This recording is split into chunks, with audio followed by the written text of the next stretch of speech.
एसलीपीएस wellness private limited company direct selling के माध्यम से लोगों के घर घर जाकर लोगों को समझा समझाकर ये प्रोडक्ट सेल करते हैं।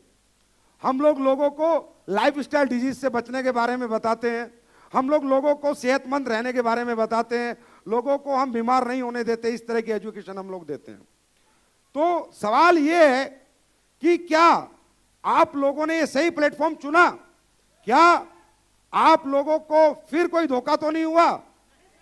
क्या 19 साल से नेटवर्क मार्केटिंग में जो लोग काम कर रहे थे या जो कंपनियां काम कर रही थी, जहां लोग लूटे थे, धोखा खाया था, हिंदुस्तान की आम जनता लूटी थी, क्या यहां तो ऐसा महसूस नहीं कर रहे? आप लोग कर रहे हैं क्या? दोस्तों, यही था हमारा सपना, यही था हमारा सपना। डायरेक्ट सेलिंग इंडस्ट्री एक बड़ी खूबसूरत इंडस्ट्री है। इस इंडस्ट्री में एक अनपढ़ आदमी, एक पढ़ा लिखा आदमी, 10वीं पास, 5वीं पास, 8वीं पास, हाउसवाइफ, आम आदमी, बड़ा आदमी, गरीब आदमी, किसान, कोई भी अपने सपने पूरे कर सकता है। कोई भी आदमी इस इंडस्ट्री में अपनी जिंदगी बदल सकता है। जो वो अपनी आम जिंदगी से हासिल नहीं कर सकता, इस इंडस्ट्री में 5,000 रुपया, 9,000 रुपये लगाकर अच्छा प्रोडक्ट खरीदकर उसे यूज कर उसे प्रमोट कर करोड़ों अरबों रुपए कमा सकता है। यह एक ऐसा रास्ता है।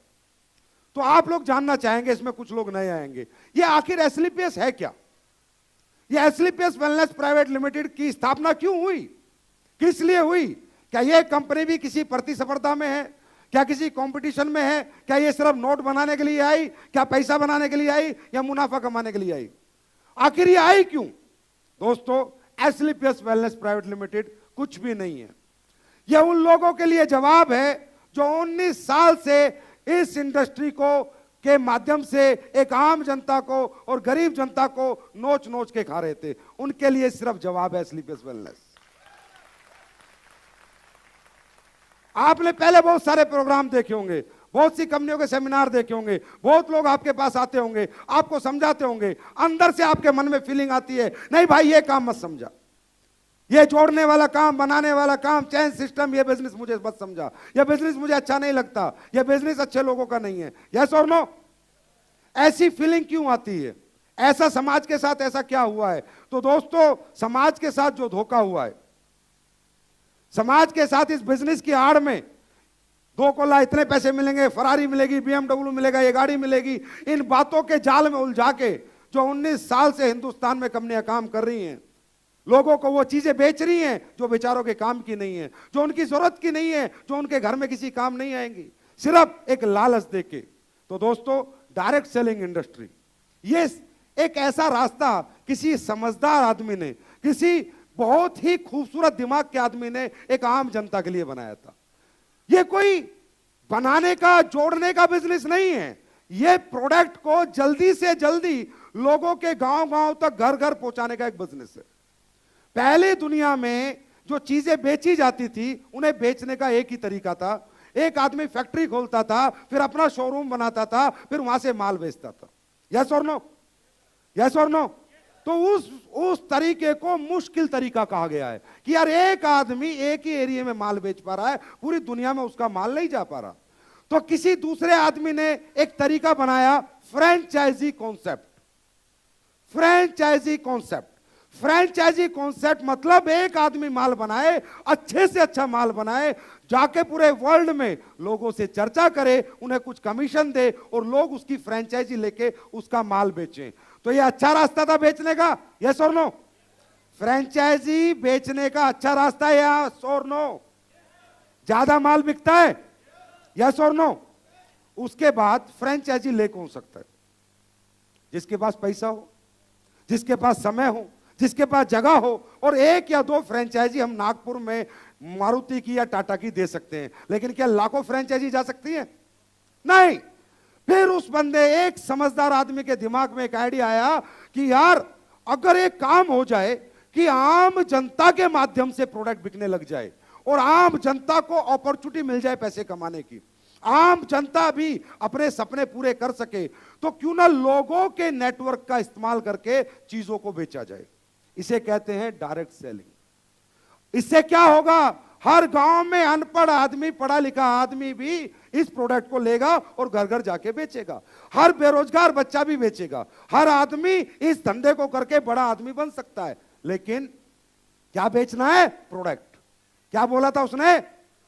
प्रोडक्ट बेचना है। लेकिन हिंदुस्तान में जब यह धंधा आया अमेरिका के माध्यम से, किसी कंपनी के माध्यम से, तो हिंदुस्तान में मेरे जैसे समझदार एमडी, मैनेजिंग डायरेक्टर का शौक रखने वाले लोग, लालची लोग, उनके दिमाग में एकदम खुराफात जाग गई कि यार ये तो बढ़िया काम है।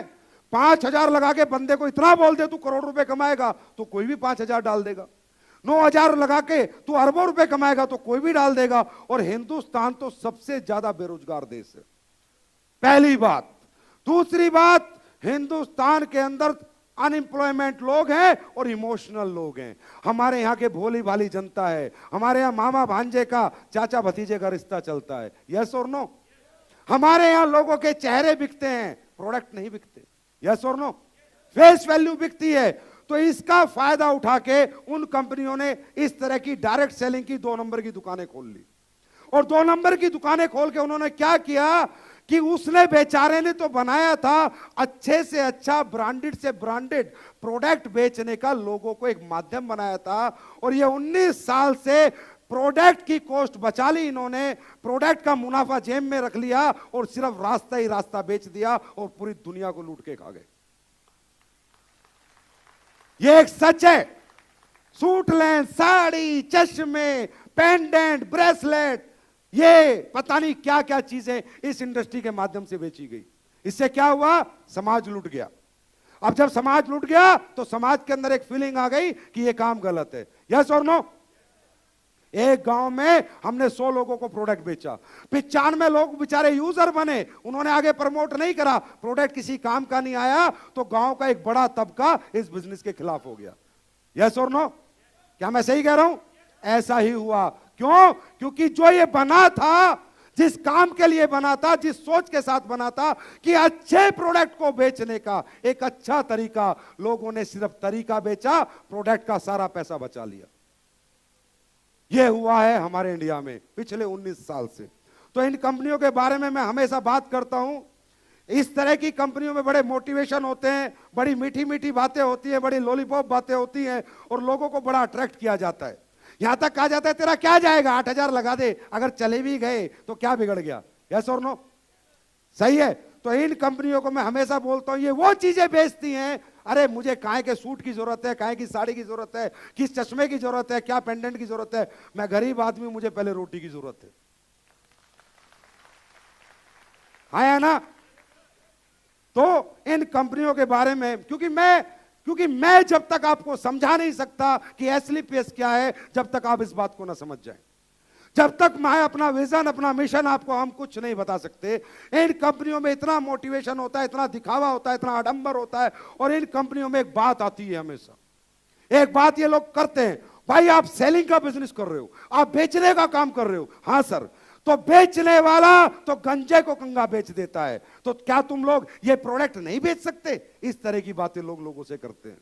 मैं आप लोगों से पूछता हूं, महाराष्ट्र के लोगों से, हिंदुस्तान में गंजे ज्यादा हैं या बाल वाले ज्यादा हैं? गंजे ज्यादा हैं, बाल वाले ज्यादा हैं?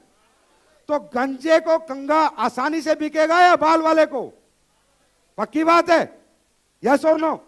तो ये जो समाज कहता है मैं लुट गया, मैं धोखा हो गया जी, मैं कैसे करूं, मैं इस कंपनी में नहीं आऊंगा, ये वो इसलिए कहता है क्योंकि वो कभी ना कभी कोई उन्हें गंजा समझ के कंगा बेच के चला गया। अंडरस्टैंड? तो गंजे को कंगा बेचने वाला, जब आपने किसी गंजे को मोटिवेट किया कि भाई तू कंगा ले ले, तेरे बाल आ जाएंगे, बाल आ जाएंगे, उसने आपके मोटिवेशन में कंगा ले लिया। जैसे ही आप घर से निकले, उसने कंगा मारा तो देखा साला इधर तो बाल ही नहीं है, तो क्या बोलता है? धोखा हो गया। हाँ या ना? क्या बोलता है मेरे साथ? धोखा हो गया। तो दोस्तों मैं हमेशा एक ही बात कहता हूं कि गंजे को कंगा बेचने वाला हमेशा सेल्समैन रहता है और बाल वाले को कंगा बेचने वाला हमेशा बिजनेसमैन कहलाता है। सही है? अब हम लोग क्या बेच रहे हैं? क्या हम भी ऐसे ही काम कर रहे हैं? अगर हम ऐसा काम कर रहे हैं तो आपको हमारे साथ काम नहीं करना चाहिए।